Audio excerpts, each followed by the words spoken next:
This is an SM Media production.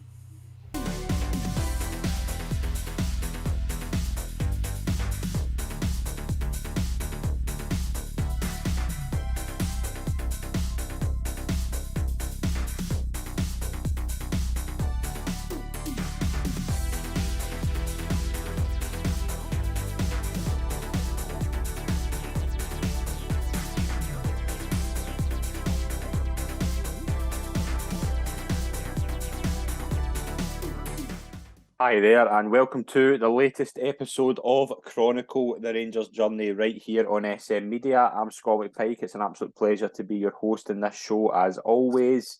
We are now into the first show of the 2000s. We are going to talk about what happened when Dick Advocaat left Rangers in the summer, well, just before the end of 2001, and was replaced by Alex McLeish. To join me in this part of the journey is William Irwin. William, it's a pleasure to welcome you onto the show. Thanks for coming on. A pleasure, mate. Thanks for having me. It's an absolute pleasure. I'm looking forward to getting into this. But we'll obviously set the scene for how this came about. We spoke about it last week that Dick Advocaat in the last kind of 6 months, it was in his head that Rangers just couldn't beat Celtic. Yeah. And it became clear that a change had to be made. Now the myth was that Dick Advocaat was moving upstairs and a new manager was going to be appointed.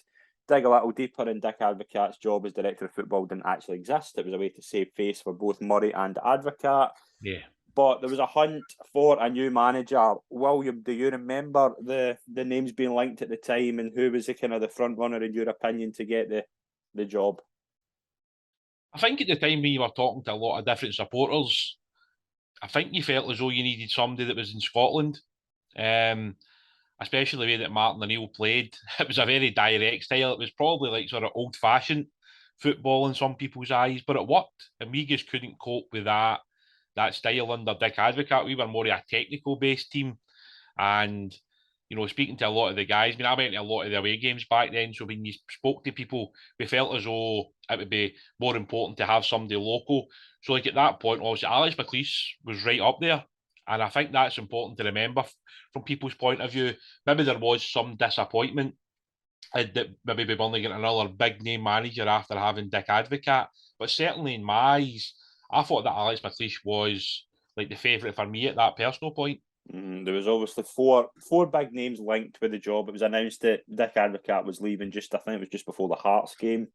And there was 4 names. I'll read them off. Bertie Voets, who was obviously had just come off the winning the Euro 96 with Germany a few years before. This is before his Scotland time. So at this time, Bertie Voets was actually approachable to be a possible contender.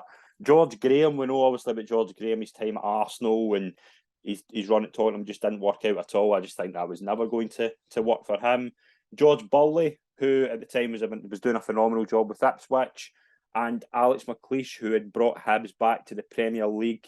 And really, as you say there, I think the thing with McLeish was at this time, and we'll get into obviously how the appointment comes about, but McLeish had built a really strong side at Hibs, not just the high league position, that they were physical, they were hard to beat. The likes of John O'Neill in there, Ulrich Larsson, Frank Soze, and Mixu Patalainen, just to name a few of the players. Look, that's a strong physical side, and that's a side that's tough to beat. And this Rangers team at this time were not physical and not very tough to beat, especially against Celtic. No, look, I think it showed. Obviously, trying to stretch my memory back 20 years here, but when you played against a Martin O'Neill Celtic team, if you weren't physical, you weren't going to win the game. You weren't going to be competitive in the games. And unfortunately for us, we just didn't have enough of those type of players in that squad. We could have passed the leather off the ball every single game, but at the end of the day, when Celtic could put the ball up to Sutton and Hartson and Larsson, or even like the set plays for guys like sort of Bobo Baldi, we just didn't have enough guys to pick them up. And Celtic were a very good team who could get the ball in the box regularly, whether it was from open play or set plays, and we just weren't really capable of stopping that. And Advocaat, for some reason, just never seemed to get that. I don't know if that's just maybe something he hadn't seen before, but we just never actually fixed that problem during the summer, and it was noticeable throughout the season that we were very vulnerable for those type of positions. Yeah, absolutely. I think that's very fair. And I think as well, the relationship that Advocaat had, although Advocaat was being told to go, and that's what it looks like it, and he did have a say in who became the manager. He did have a good relationship with McLeish. He was impressed with McLeish, and he said that openly in the past, that this was all about finding someone who had that good relationship with it. And at the time, you remember when McLeish was appointed, the Murray, Advocaat and McLeish are all sitting together. I don't think that's ever happened in Rangers history. You've got the outgoing manager sitting down with the new manager. It's a weird one, but obviously at the time, McLeish, a few people in the press, I would say, particularly fans, would have said this was a downgrade, and I think it was that still. I mean, we remember in the summer of '98, Advocaat was a huge name, and I think fans had just got into the habit of it will just be another big name. And at the time, I could see the argument for that, but also Celtic are a different animal at this point, and something is needed, and something different's needed. Yeah, look, I remember the actual game at Motherwell. Funnily enough, I remember there was a bit of unrest by people because I don't know what the right choice of words would be, but I think people maybe felt that sort of Alex was maybe a bit of a yes man, somebody that would just accept whatever David Murray told him to do, kind of thing. Because obviously at that point, we'd obviously lost some players that summer who were integral to the first team. And it did look like we were kind of sliding a little bit in terms of maybe the quality of player that was coming into the club. So certainly when Alex came in, I think there was a fear among some people that we were saving wages because he wouldn't be on the same money as Advocaat. He probably wouldn't ask for the same transfer budget as what Advocaat had been getting. And I think a lot of these things were going through people's mind. And obviously that day at Motherwell didn't really help matters because I think if my memory serves me right, we drew the game. Yeah, I think it was against Hibs. Was it not against Hibs? Was it? I think it was either Hibs or Motherwell. I remember. I think obviously McLeish was leaving Hibs, and I don't think a compensation package had been agreed at this point. But yeah, as you say, and we get into, obviously we'll talk about the early stages. He comes in and immediately you just see improvement. I mean, Celtic are far away in the league. The league's over. Celtic are a juggernaut this season. I think they only lose 2 games. They are a different animal in the league. But Rangers, I mean, an 18-match unbeaten run in the league, and you still lose the league by 18 points. It shows you not only how impressive Celtic were, but that could have been so much higher if there wasn't a change. No, and I think when you look at like some of the results, I actually checked some of them out this morning, and I actually didn't realise we went on that run. Yeah, because it doesn't actually like sort of compute in my mind that we went on that run after Advocaat left. But like, yeah, I mean, like the one thing at that point was he steadied the ship defensively. He made sure we were, resolute. We didn't concede a lot of goals.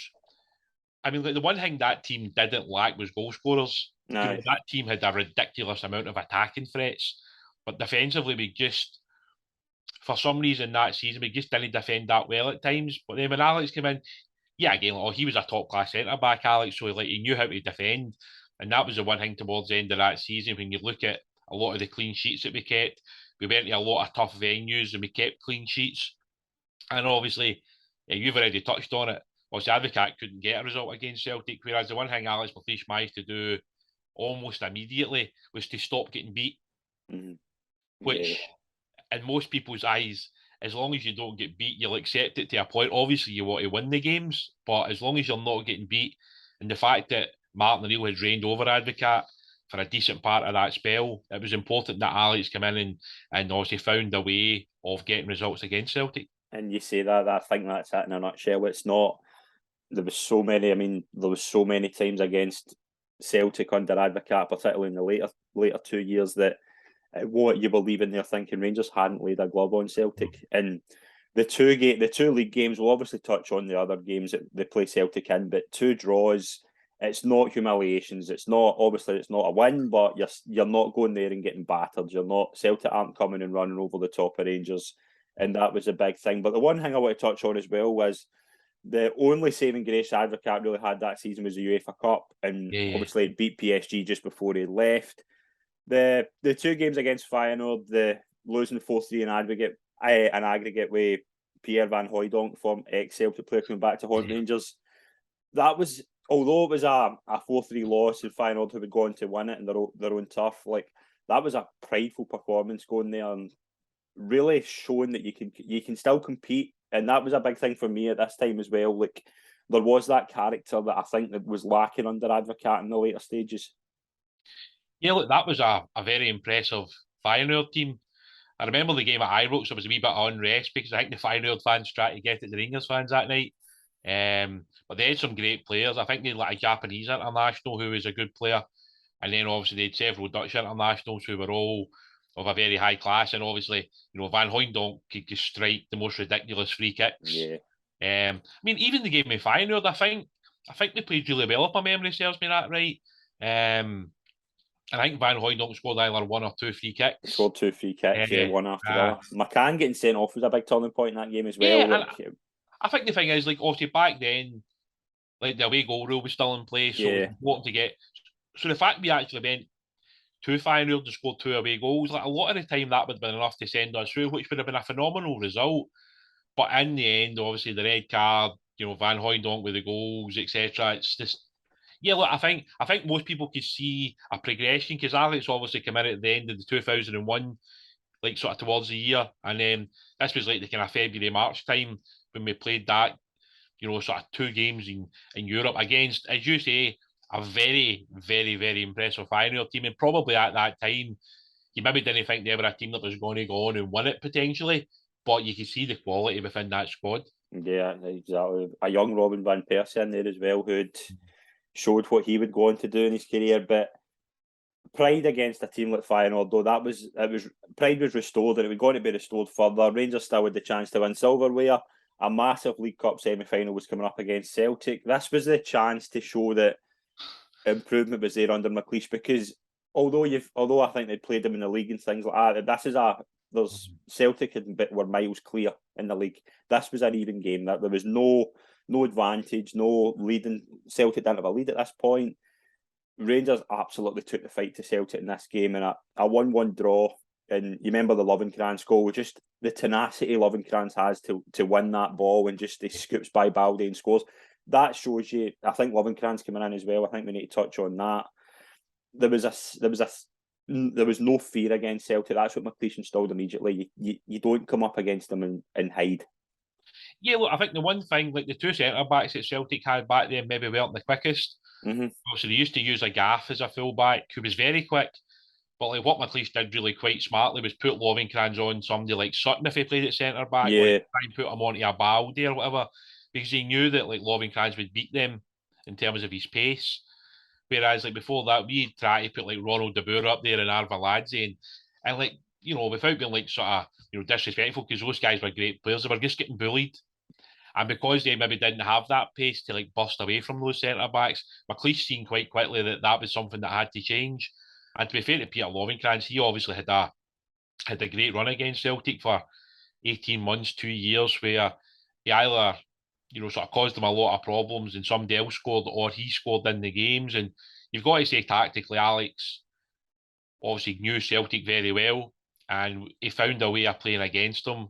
And, the guy that ended up scoring the winning goal that night, I mean, I think most people look back at his time in Rangers and I'll remember that goal and maybe the goal that he scored in Europe, where I think we won 1-0 in Poland. Mm-hmm. It's probably maybe his two biggest Rangers achievements, but certainly on the night, I thought we played really well that night. Like, I do remember the game.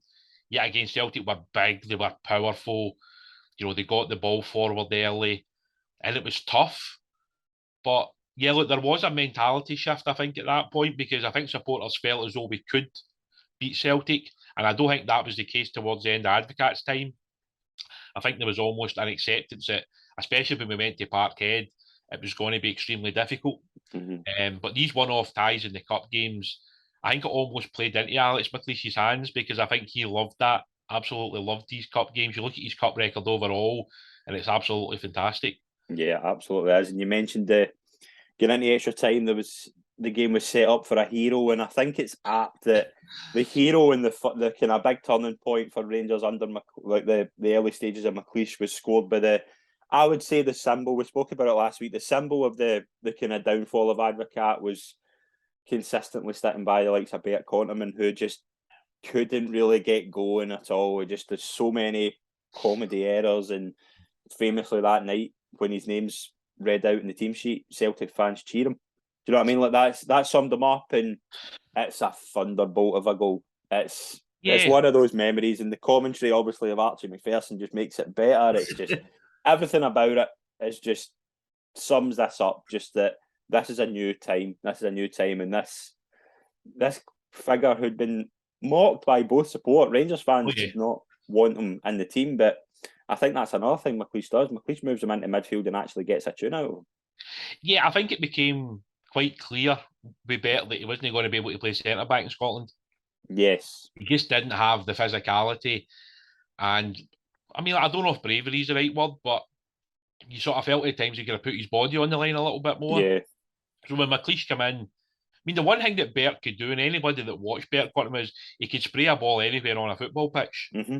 You know, so the one thing that McLeish did was like he moved him into the old-fashioned 6 role where he basically sat in front of the back four and did a good amount of protection. But then the one thing you started to kind of realise after that was he could strike a ball from like sort of 20, 25 yards. And he actually scored quite a few goals. I think he scored another belter against Dunfermline, I think it was. Scored a really good goal against Motherwell in the cup semi-final a year later. Yeah, and I think that's the thing. I mean, on that night, that game could have went either way.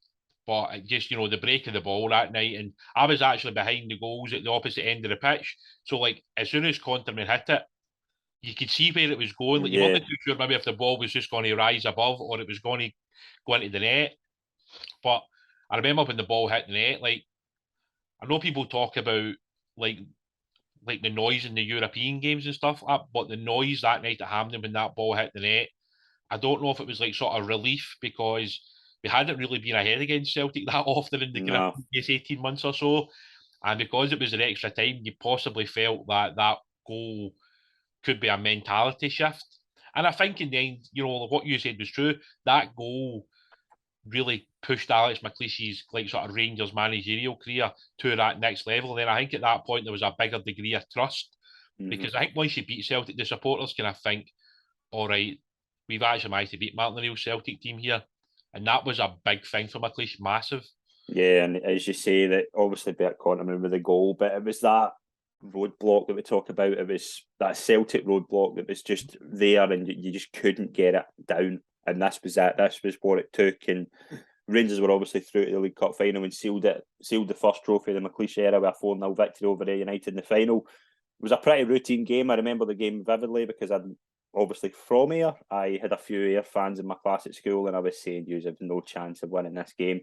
And it was that thing of like no disrespect to Ayr and there'd so many industrial players and it was great for them to get to a final, but you just felt like this was a turning point. Rangers were getting there and it was so routine. It was just a routine performance. I remember flowing that game having a terrific game. Yeah, I think, like sort of without obviously kind of going like forward to the next bit you want to talk about, but obviously we had managed to beat Celtic again by this point. Mm-hmm. No, sorry, I think we drew with Celtic at that point again. Yeah. And I think there was like a mentality shift within that squad at that point, and I think we felt as though we could then just beat everybody. And like I think towards the end of that season, we basically did apart from 1 or 2 games. Mm-hmm. And that final in the end, it was tough for Ayr. I think most people felt that whoever beat Celtic was going to win the cup, and that was the case, obviously. And in the final, Ayr played some good stuff, and they were a good team. To get to the cup final that year was still, a huge achievement for them.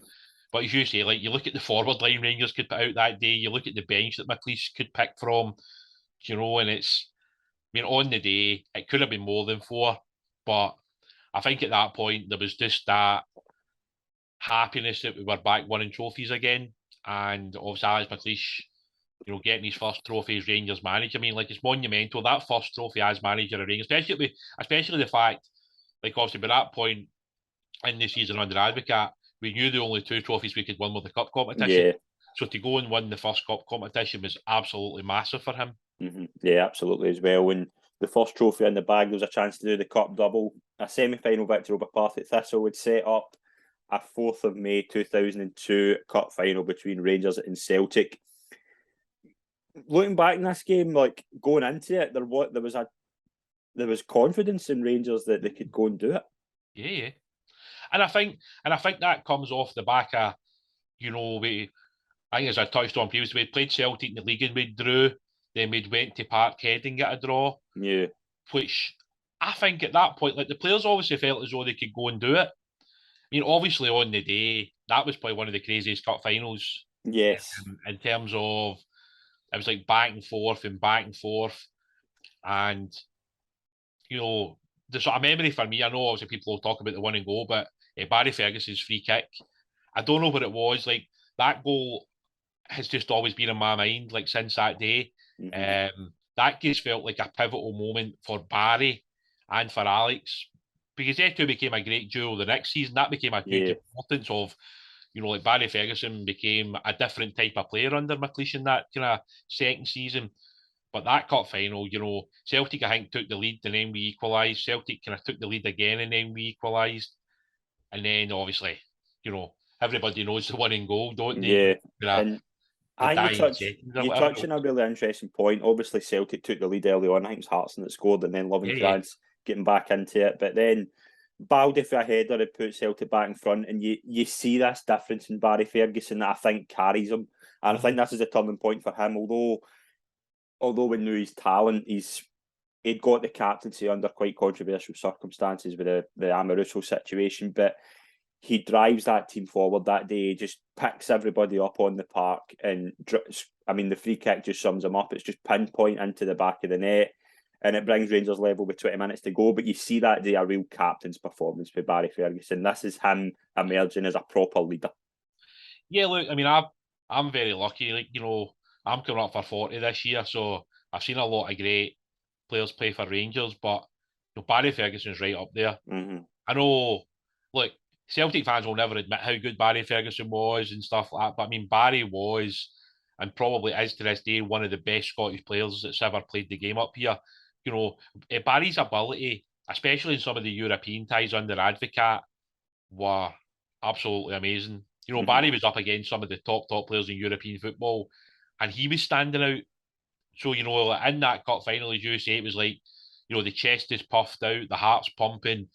He's standing over this free kick, and I don't know if it's like an arrogance, but he obviously believed that he could score that. Yeah. And for him to actually step up and score the goal the way he did, that was yet again another big, huge. But yet again, like, you don't know how that would have been a mentality shift. If we'd been on to lose that game, you don't know how the next season would have turned out.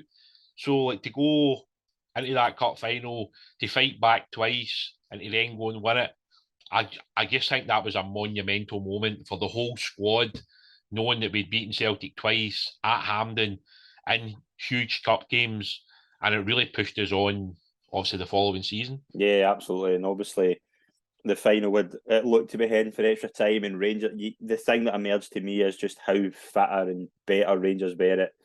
We thought with this team that they were going to have to beat Celtic with fight and determination, but it was pace. They had far more pace and far more fitness in that Celtic team, and if Lovenkrands doesn't score that header, I think Rangers could have scored 5 in that extra time. It could have been 5-2 because Celtic were out on their feet and Rangers were just going at them. And Lovenkrands' header, I mean, it's one of our huge memories when following Rangers, but it's an unbelievable moment, isn't it? It's just the memories of that day. I don't think I'll ever forget. No, look, I think it's fair to say that is at the pivotal moment under Alex McLeish's tenure. I mean, obviously the first cup win was big, but to actually beat Celtic in that cup final was like the next step.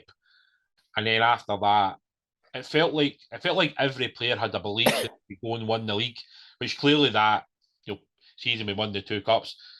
We were so far behind Celtic in the league, and even though Alex had went on that amazing run, as you said, we really couldn't have been that much further away from Celtic. Yeah. Like, sort of on and off the pitch. Celtic were, like, sort of competing in the Champions League.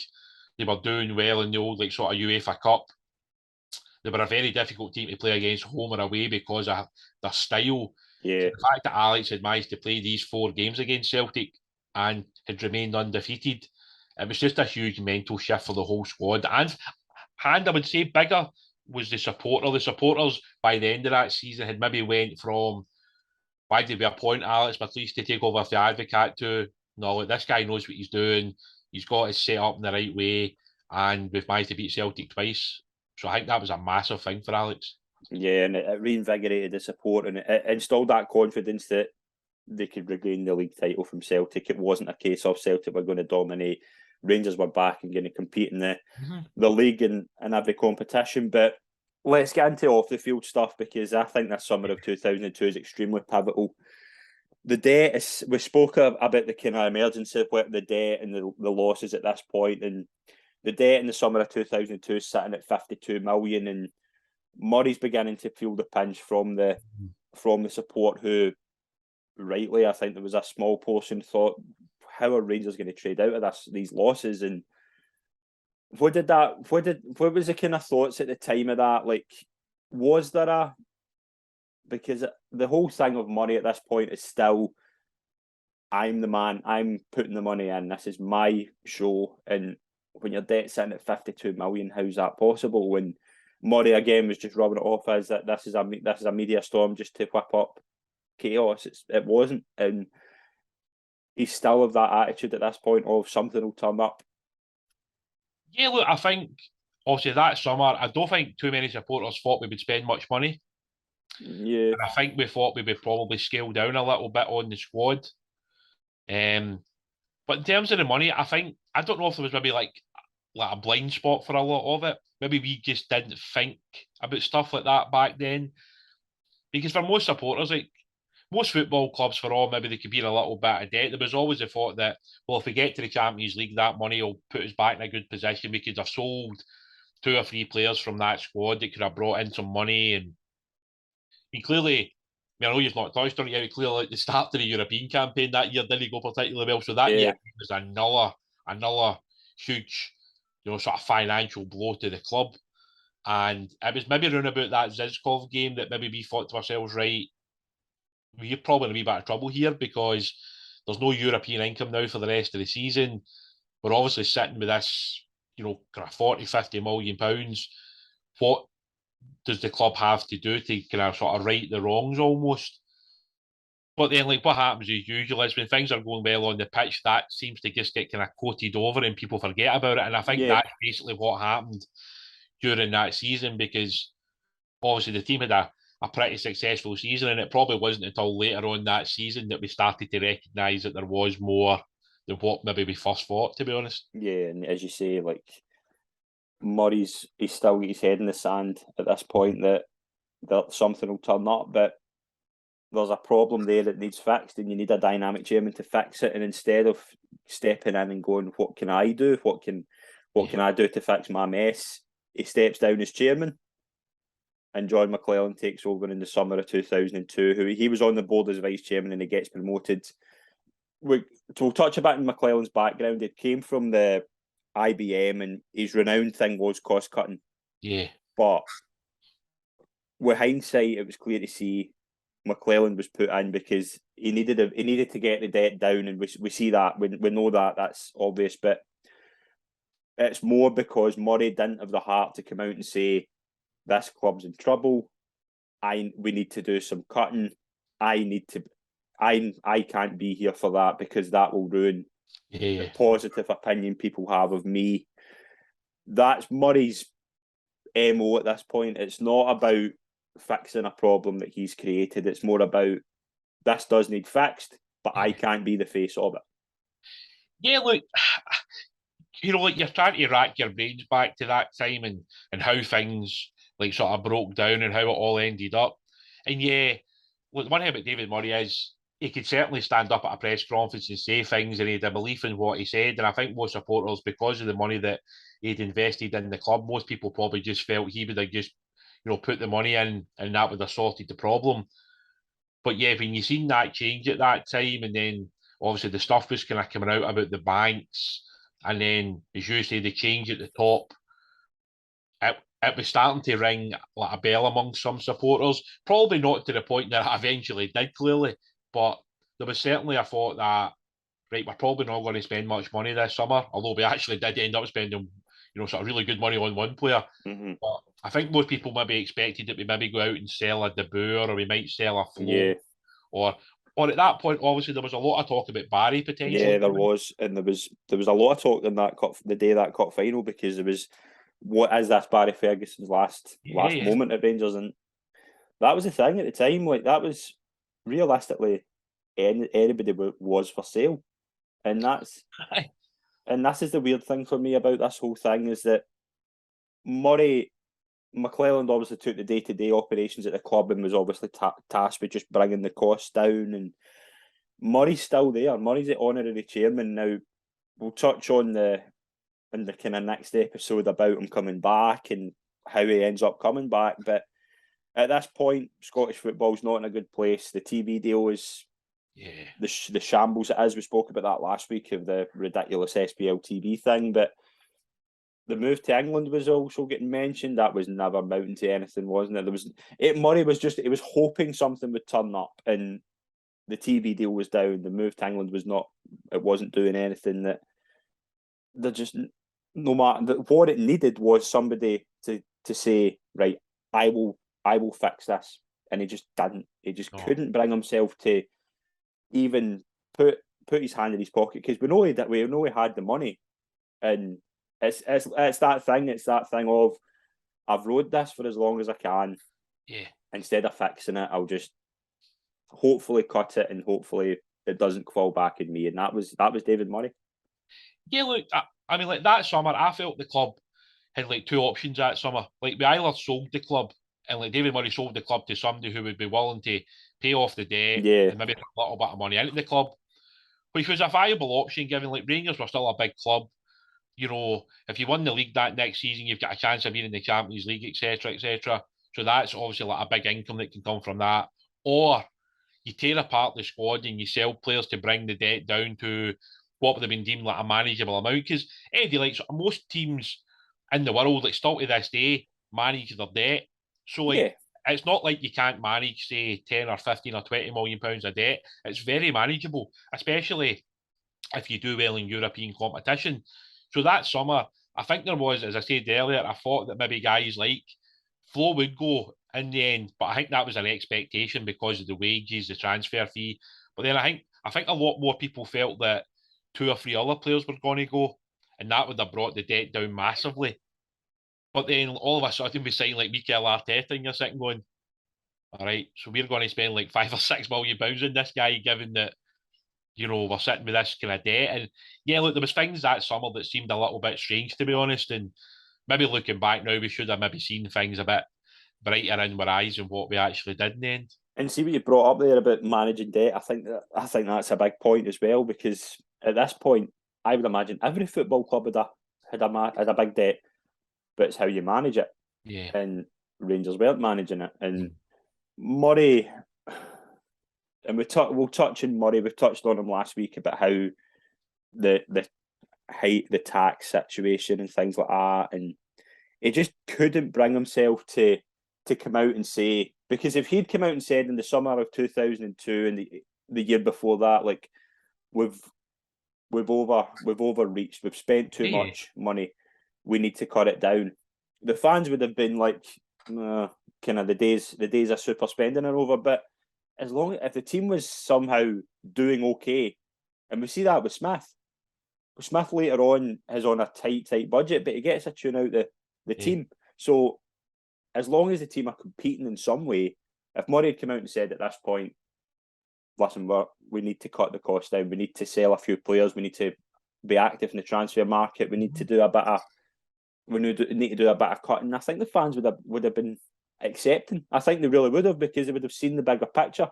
But Murray couldn't bring himself to do that. He just couldn't, because it was his ego. His ego was all about, if I come out and say this, then I'm not the king. I'm not the man who. It's not my show. It's because he didn't spend any of his own money into Rangers. He gave off that myth that he did. Yeah, look, I think the word you used there is spot on, and it was ego. That was very much ego. You know, and I think, as I said earlier, he could have easily put the club up for sale at any point, probably between 2000 and 2002, and he would have found somebody to buy it. And I think the way that the club would have been run would have been slightly different. And it might have taken a few more years for things to right themselves, but the club would have been under a much better financial position than what it ended up being in. So yeah, and I think that's a sad thing about David Murray. you know, he obviously did a lot of good for the football club, like obviously the training ground, which is still there to this day, and it's now producing a lot of talented young footballers. And obviously, like, there was a lot of work done at Ibrox, etc., and a lot of things that maybe people never seen. But it'll always be tarnished by the fact that he didn't do enough to stop the football club sliding into the financial abyss, really. And I've no doubt in my mind that at that point, somebody would have bought the football club and would have righted a lot of the wrongs. But for some reason, with his ego, he thought he could maybe put somebody in there who could right that problem, and then he could come back, and then everything would be okay. And And take then the credit. clearly Yeah. that wasn't the case. And But that's ego. That's take the credit for the good, but don't take the flack for the bad. And that's David Murray, and that's what we spoke about last week. You can do everything right. I mean, we spoke about, we touched on it last week. I mean, there's a lot of people who have tremendous legacies, but all it takes is one thing to ruin it, and this is the same. This is it. Yeah, 100%, mate. And this is the thing in football: you can go from being a god to being the most hated guy in the country in seconds. Yep. And Murray's done a huge amount of good for Rangers Football Club. But nobody can deny that. You know, like the club deck, as I said earlier, you know, the training ground, which, you know, like sort of 20, 30 years later is still in a phenomenal place. But the reality is, people will always look back at the mismanagement of the football club. And for a guy that was clearly very intelligent, because like, you don't make the money that he did if you're not a reasonably intelligent individual who knows the business. Yeah. So for him to let the club slide the way that it was at that point, it's mind-blowing, really. And I think no supporter will ever forgive him for not stepping in or even stepping away and selling the club when he had, you know, the opportunity to do it. Because clearly back then there was people with that kind of wealth that could have took over the club and done something about it. Instead, he just, for some reason in his mind, he felt as though by bringing in maybe a few friends that could help run the club, but in the end, it was just like, you know, a sort of catastrophic mistake on his part. Yeah, and I think that's if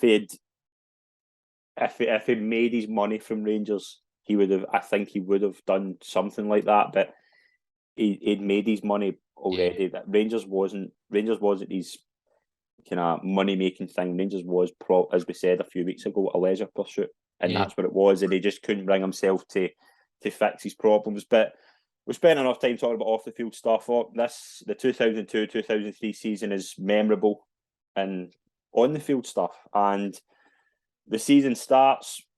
The pre-season, Rangers kind of don't really spend anything. They recoup $6 million for Tony Andrew Flo. It was a 50% loss, but to be honest, that deal was actually probably decent to get that level of money back for Tony Andrew Flo, because they massively overpaid for him 2 years before.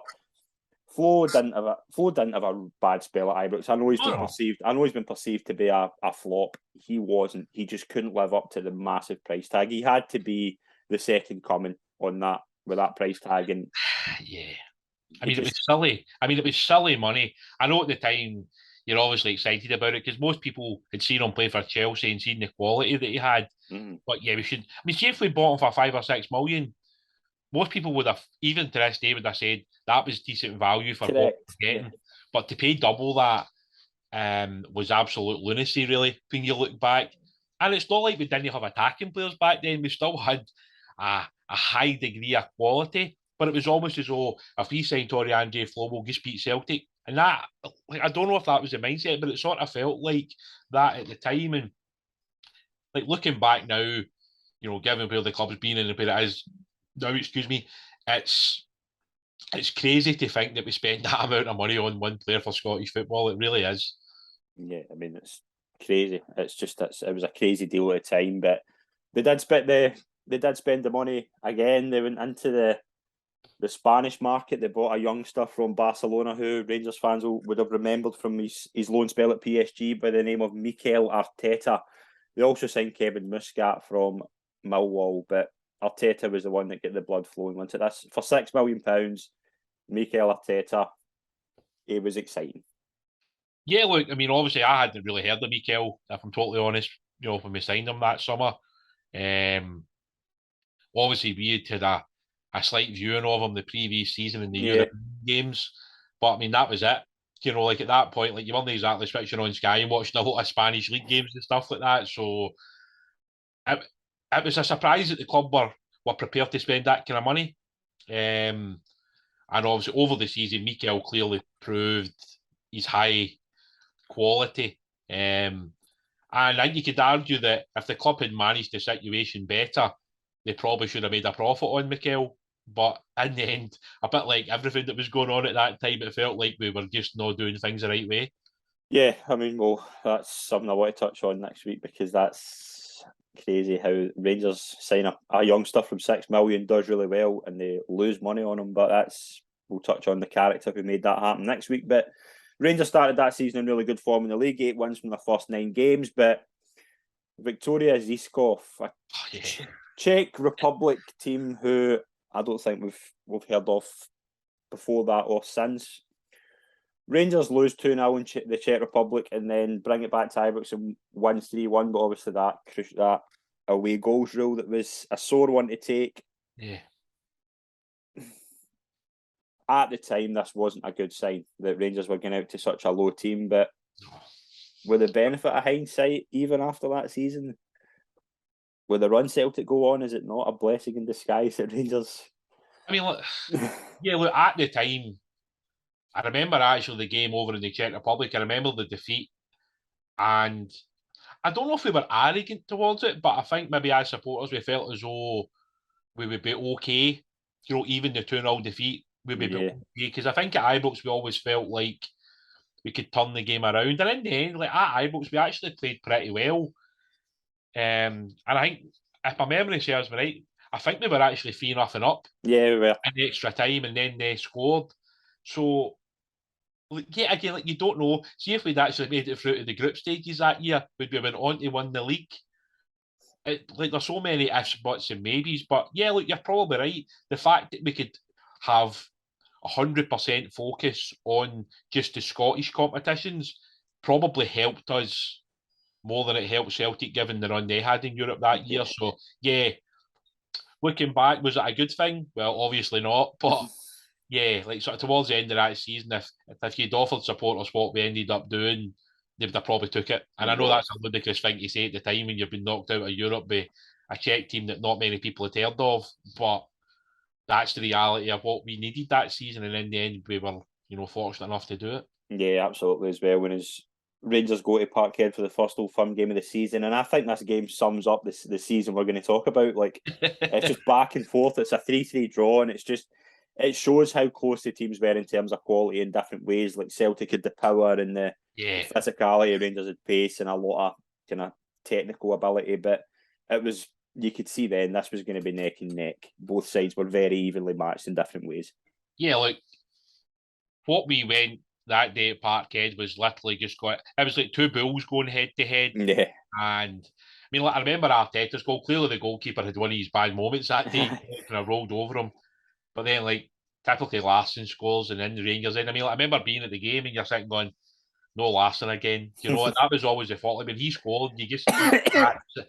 see when you see him in the starting 11, you just always felt like he would score. So I remember when Celtic took the lead, I remember like sort of looking round about a few of the guys and you thought, like, here we go again. But then, obviously, we then go and score for kick-off, which was like, mental. So obviously Rangers obviously get back on level terms. It was a great header for Ronald de Boer. And then I think there was a wee kind of 20-minute spell in the game, 25-minute spell, where it was just like back and forth. But then like Arveladze like sort of dives in the box and he somehow gets a little touch to the breakdown of the ball, and then it just sort of rumbles into the net. So like the delirium in the Rangers end at that point is, look, we're going to win at Parkhead here. This is like sort of going beyond where we thought we could be. But then within a few minutes, it's 3-3 and you're sitting going, please don't lose the game. And that was what it was like that season playing Celtic at times. It was just back and forth. And it was just two teams with so much attacking threat that it was crazy to watch some of those games that season. And I mean, see, to be honest with you, that 3-3 game could have been 5 each. Yeah. And like there was just so many attempts in that game. But yeah, look, that was another big moment for Alex. because see under Advocaat, we probably wouldn't have got that kind of result. No, absolutely not. And as you say, it's that thing of not especially giving the up. way that his like sort of tenure ended. The fact that Alex the fact that Alex could go there and don't get me wrong, we were disappointed having been ahead to drawing, but given that we hadn't won that many games at Parkhead for a period, it was important that we took something from the game. Yeah, absolutely. And you say that it's that tenacity of not giving in, because that Advocaat team did give in and just. Oh, it did. Yeah, and Rangers, they then go on they don't lose a game in their first 21 league games and beat Celtic 3-2. That was a big turning point as well. That was a first victory over Celtic in the league, I think, for two and a half seasons. That was a big relief as well. Yeah, I mean, like my abiding memory of that game was that I think I was a bit later getting into the ground, and I think I'd basically just got to my seat and Celtic had scored, and I was like, yeah, I think it was only about 20 I remember looking around. Yeah, I remember looking around going, we just went 1-0 behind, and like it was kind of, I think he scored, what was it, like 20 seconds or something? 24 seconds, I think. 24 seconds. But yeah, again, I think as you kind of touched on, the character in that Rangers changed, and sort of Craig Moore, I think, scored for my header, and then a brilliant finish for Ronald de Boer, who seemed to be the guy that season against Celtic. He had scored quite a few. Terrific that season. Him and Barry that season were unbelievable. And then like Michael Moles, who'd obviously come back from missing a lot of football, he obviously put his 3-1 ahead. But then like you knew that Celtic team wouldn't just like disappear. So in the second half, obviously Celtic pulled it back to 3-2, and the fact we were able to see that game out, again, that was another big moment for Alex. The first one at Ibrox against Celtic, the first league one against Celtic for Alex, the fact that we'd fallen behind but come back to win the game, all of these things are just big positives for the manager. And there's no doubt that over that season, those were the games that, sort of won and lost us the league kind of thing. That was like the moments that we knew against Celtic, we had to come the end of that season, be at least level on points with Celtic in terms of like the 4 games. If you could be ahead of them, great. But over those 4 games, we had to be at least level on points with Celtic. That was the kind of mindset. Yeah, and as you say, like the whole league season, it's just neck and neck. I mean, Rangers lose their first game in Boxing Day against Motherwell, a 1-0 defeat. James McFadden scored the goal. That makes me feel old because I remember that. But 5 straight wins after that before a defeat to Celtic in March. Rangers were still 3 points clear ahead of Celtic in the league, but it all turned to the League Cup final where Rangers would play Celtic. Celtic were coming off a massive result against Liverpool in the UEFA Cup, so very nicely poised, but Rangers that day just played Celtic off the park in that first half. 2 early goals in the first half with Peter Lovenkrands and Claudio Caniggia just showed that Rangers were just fast out the traps, and it was a great start for Rangers to get that first trophy on the board. Yeah, look, I think as we touched on previously, like the cup competitions for Alex it seemed to spark the club. It's hard to know how some managers are just very good cup managers, but Alex just had that knack with Rangers overall.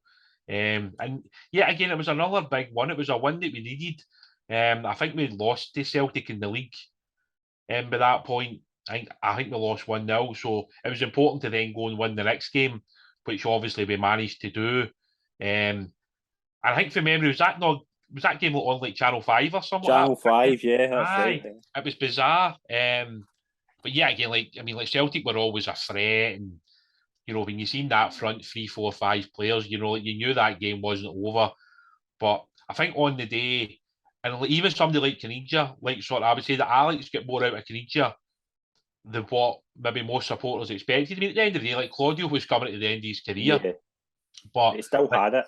Yeah, he did make, he had moments of absolute quality, and that cup final yet again, we just managed to find a way of getting past Celtic in the moments that we required, and as you say, that's like the 3rd cup competition in the bag for Alex within basically just over a year and a bit. Yeah, and as you say, like that's my memories of that day are obviously Hartson missing the penalty. That's a big day, but just how fast Rangers were out the traps. It's just like score early, just make Celtic work. Then Celtic come back. Celtic do recover quite well. I think Larsson scores, and I think they got a goal chopped off for offside. But Rangers are just on the day, just better. And that was the thing, as you say, that those cup competitions, the first 2 seasons, McLeish had just had it spot on. He knew that was the big opportunity. But in the league, we'll go back to the league. It's so tight. I mean, Celtic come to Ibrox and the famous beach ball thing. Rangers, Celtic got to the UEFA Cup final, losing to Porto, but Celtic were on this remarkable run, and it was so nicely poised for if you were a neutral that run in, you were loving it every weekend because it was so off and on. There was so many different things to focus on. But I want to touch on 2 specific games before we get into the final day. That Celtic defeat, and then the famous Dundee game. Do you remember that? Yeah, I was at Dens that day. I didn't miss many games back then. I don't get to as many away games now, but back then I basically was at every game. Yeah. Was it no John Rowbottom, was it, that was in charge of the game? I think it could have been, yeah. But and I remember just like the penalty. And like, I mean, I'd never seen anything like that in my life before. Like, I'm not going to lie. And yet again, like back then, like Dundee were a seriously good team. Yeah, absolutely, yeah. You know, I think like sort of Italian brothers or whatever owned the club. But they brought in Benetti and and they're bringing in these South American guys were coming in like Sara and Caballero. And then like, obviously they turned up with like sort of Zurab Kizanishvili, and then they signed Nemzadze. And remember Ravanelli? Yeah, I remember seeing Nemzadze playing in Europe previously. And I'm like, how the hell's this guy ended up at Dundee? And he was a magician, an absolute magician with the ball. And then, like, you just looked at their squad and you thought, we need to go here and win, especially having lost to Celtic. Like, we knew we had to go there and win. Obviously, in the end, we didn't. We drew. And I think if you ask most Rangers fans after that game, I think most of us probably felt, that was it. That we wouldn't be, winning the league title at that point, because we dropped 5 points in 2 games. And if you ask most people at that end of the season, you just need to find ways to win, and we weren't doing that over those 2 games against Celtic and Dundee. No, absolutely not. But yeah, as you say, Ferguson missing 2 penalties, and I remember obviously getting the 3rd penalty and thinking, I think I was sitting with my dad and I says, Ferguson cannot take this penalty. Oh. And but Arteta steps up, puts it away, it's a 2-2 draw, and it all nicely poised onto a final day. Rangers are at Ibrox against Dunfermline, Celtic are away to Kilmarnock at Rugby Park, levelling points, levelling goals. It's just who's got the bigger, who scores the most goals. And getting into that day, it was wow. There was just so much hype about how big this day was, but it was also weird because there wasn't, like, you would think now, a title decider, but it was, the media were so focused on Celtic and the UEFA Cup that it just kind of slipped under the radar, didn't it? Do you remember kind of Celtic's run at that point? Like, oh, I do. I think they beat Liverpool, didn't they? Beat Liverpool, Blackburn. Yeah, I mean, and I think they won in Portugal as well. Was that the quarter-final, the semi-final? They beat Boa Vista in the semi-final. Yeah, look, I mean, that final day was mind-boggling. I mean, I've been fortunate enough to be at, like, Parkhead when Rangers won the league. I was at Easter Road when Celtic lost at Motherwell. But that day was different at Ibrox. I don't know, like, it's hard to explain to people. It's like, we knew that we could blow teams away with the quality we had, but we were also worried that Celtic can blow Kilmarnock away. Yeah. And you weren't too sure how many goals you were going to need to win that game. And even just touching on the game, I remember taking the lead early, and then I can't remember who it was that scored the Dunfermline goal, but the guy pings it for like 25 yards or something. Jason Dare, yeah. And you're sitting going, the fuck am you just expected it to be like a one-way street. You just expected Rangers to constantly be on the attack. And I remember all the jokes back then that, Jimmy Calderwood will send on a goalie to play up front and Rangers will... But I mean, see on that day, Dunfermline were actually really good. Yeah, I mean, they certainly didn't lay down, as opposed to certain Celtic striker insinuated they didn't lay down. And I think that was hugely disrespectful. I totally was, yeah. And I think, like, that Dunfermline team that day, Rangers just got to a point in that game where we turned the screw to a point that I don't think we'd done, like sort of before under McLeish. Some of the attacking play that day, the amount of cross balls we got into the box, the amount of touches in the penalty area, like, it must have been off the charts that day. Like, the amount of attacking players that were on the pitch at one point. And I mean, I think I've got the goal scorers down: Moles, Caniggia, Arveladze, Thompson, and De Boer. How the hell were all those 5 guys on the pitch at I one know, time? and that was the thing as well. Like, it was the two memories I've got that stick out were. Do you remember those really old boom boxes you used to get, the big massive ones? Yeah, There was a guy. I was sitting in the club deck that day, and there was a guy sitting next to me with one of them, and he was getting everything for Rugby Park, so we were getting updated. And I remember the. Do you remember when De Boer? I think De Boer scored to make it 4-1. Yes, And De Boer, just as De Boer was hitting the net, Celtic got a penalty, that's right. and Alan Thompson skied it over the bar. Yeah. That sticks out to me. But it was just that kind of. It was like you'd one ear to the radio and two eyes, and it was just 100%. crazy. It was just 100%. you'll never ever experience that again, and that's what I say. Like I was overly old at this point, but I just remember that day so vividly. Just everything about it. I remember everybody wearing police hats. Remember the bill thing, like that just sticks out to me as well. Like it was just a massively entertaining day. Yeah. And it all came down to the last goal. Celtic were 4-0 up. Celtic were pushing. I've watched the game back. Celtic were pushing for that 5th goal and just couldn't get it. But Rangers got a penalty, and Neil McCann gets fouled, and Mikel Arteta steps up and puts it away, slots it away. Just the calmest guy in the stadium that day. 50,000 just biting their nails, turning away, and just the calmness of Arteta to slot that penalty away. It's so pinpoint. I mean, I think something people forget. Like, I think that was Kelly's heaviest defeat that season at home. Yeah, they were a good team that season. They were a good team under. Yeah, they were. So, I mean, like for Celtic to be so comfortable in that game, and for it basically to come down to one of the last kicks of the ball over a 38-game league season where two teams had went toe-to-toe, it literally came down to a young Spanish midfield player in front of a packed Ibrox where basically the eyes of the world's on Mikel Arteta taking this penalty, and the kid was stone cold. I mean, like, I don't know how I would have felt. I mean, like my mind at that point in that game was just score. But like you're not on the pitch, you're not the one that's standing 12 yards out at the penalty spot. But Mikel's ability to just step up and take that kind of penalty was just ridiculous. And like the composure. I mean, like you look at the players on the pitch that day, there was like probably another 4 or 5 guys that could have took that penalty. But this young kid was so confident in his own ability to step up and score. And he did. And the noise when that ball hit the net was something else. And I think at that point, maybe that was when we thought we'd done enough, but clearly by the time the full-time whistle went, we were all still waiting. I just remember waiting, and I'll never forget Alex McLeish is just standing, just waiting and something, and he does the kind of cross his hand, he just says, "It's finished," and you just hear the roar. I think everybody was focused in McLeish. As soon as McLeish went like that, that was it.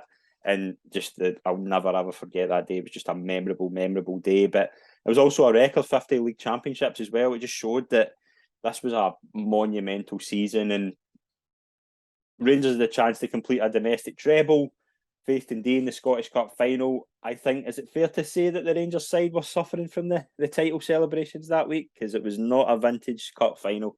Yeah, I think it's fair to say that we were pretty rubbish yes. in that cup final. And it was probably just a bit apt that Amo got the goal. You know, Amo had took a lot of criticism at times under his time at Rangers in terms of maybe his moments of slackness, shall we say. But you know what? Amo was a great guy. He was a good captain for the football club while he was the captain. He never shied away from criticism.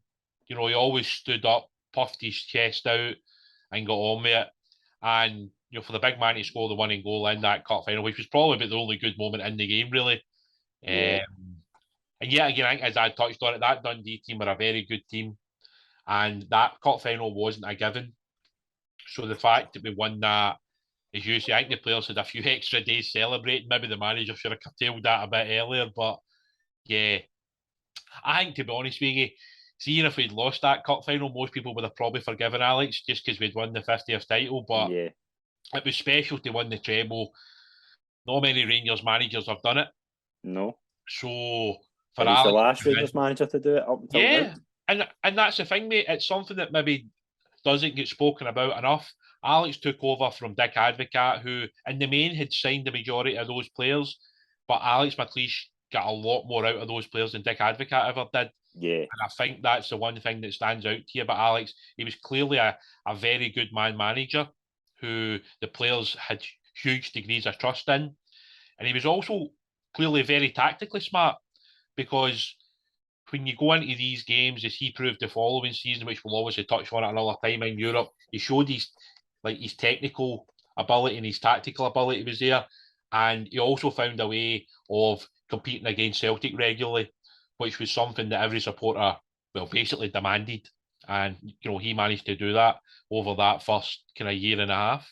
Yeah, absolutely. Yeah. And those 18 months that he was there, winning five of the trophies that were available to him were about as good as you can get, like a double and a treble, and getting that Celtic monkey off your back that you can compete with them, you can attack them and play them off the park, and Rangers did do that. And the whole memories of this time were obviously Alex McLeish. It goes downhill fast, as we'll touch on in a second, but those 18 months, I think Alex McLeish's legacy is intact just because of them. Like, I think that he just comes in and gets such a tune out of this team. Yeah, look, Alex basically managed to get something out of every player, which I think at times under Advocaat, you kind of felt like the players maybe, I don't know if they didn't trust them, but maybe just like Advocaat's way of doing things maybe wasn't something that every player liked. But I think like sort of Alex, his ability to manage players, especially some of the older players who maybe couldn't play every game. And obviously a few times during that season when we were winning comfortably, we would take off De Boer to give him a rest, or we would maybe take off Caniggia, and we would try and like sort of utilise players in certain games because, they could play 90 minutes. And I think that's where Alex was absolutely brilliant. And I think you saw at the end of that season how much all the players loved him. And I think for the supporters, that's certainly something that will stay with me for a long time. Like the turnaround that Alex managed to get with that squad.